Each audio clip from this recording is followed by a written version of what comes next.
പാലപ്പൂവും പഴയ തറവാടും വെള്ള വസ്ത്രം ധരിച്ച സുന്ദരിയായ യക്ഷിയുമൊക്കെ ചേർന്നതാണ് മലയാളികളുടെ പ്രേതകഥാ സങ്കല്പങ്ങൾ. ഹോളിവുഡ് ചിത്രങ്ങൾ മലയാള സിനിമകളെ പല രീതിയിലും സ്വാധീനിക്കാറുണ്ടെങ്കിലും ഹൊറർ ചിത്രങ്ങളുടെ കാര്യത്തിൽ അങ്ങനെയല്ല. വ്യത്യസ്തമായ പശ്ചാത്തലത്തിന്റെ ഒരു ഹൊറർ ലവ് സ്റ്റോറി മലയാളത്തിൽ ഒരുക്കിയത് സിബി മലയിലാണ്. എന്നാൽ പരിചിതമായ വഴിയിൽ നിന്ന് മാറി നടന്ന ദേവദൂതൻ എന്ന ചിത്രത്തെ പ്രേക്ഷകർ തിരസ്കരിക്കുകയായിരുന്നു. എന്നാൽ എസ്രയെ പ്രേക്ഷകർ കൈവിട്ടില്ല. പഴയ ബംഗ്ലാവും ശവപ്പെട്ടിയും പള്ളിയും പട്ടക്കാരനുമൊക്കെയായി പ്രമേയം ചില പതിവ് പ്രേതകഥകളോട് ചേർന്ന് നിൽക്കുമ്പോഴും അവതരണത്തിൽ വരുത്തിയ പുതുമകളും എസ്രയിൽ ശ്രദ്ധേയമാണ്. പുതിയ പരീക്ഷണങ്ങൾ നടത്താൻ നമ്മുടെ സംവിധായകർക്ക് ഈ പടം പ്രചോദനമാകും. ഒരു ഫിലിം ഫെസ്റ്റിവൽ സിനിമ കാണുന്ന മൂഡ് പലപ്പോഴും ഉണ്ടാക്കാൻ സംവിധായകന് കഴിഞ്ഞിട്ടുണ്ട്. പ്രേതപടം എന്നതിലുപരി ഹൊറർ ത്രില്ലർ എന്ന ടൈറ്റിലാണ് എസ്രയ്ക്ക് കൂടുതൽ യോജിക്കുക.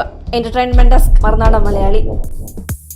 കൂടുതൽ വാർത്തകൾക്കും വിശേഷങ്ങൾക്കുമായി ഞങ്ങളുടെ ചാനൽ സബ്സ്ക്രൈബ് ചെയ്യുക.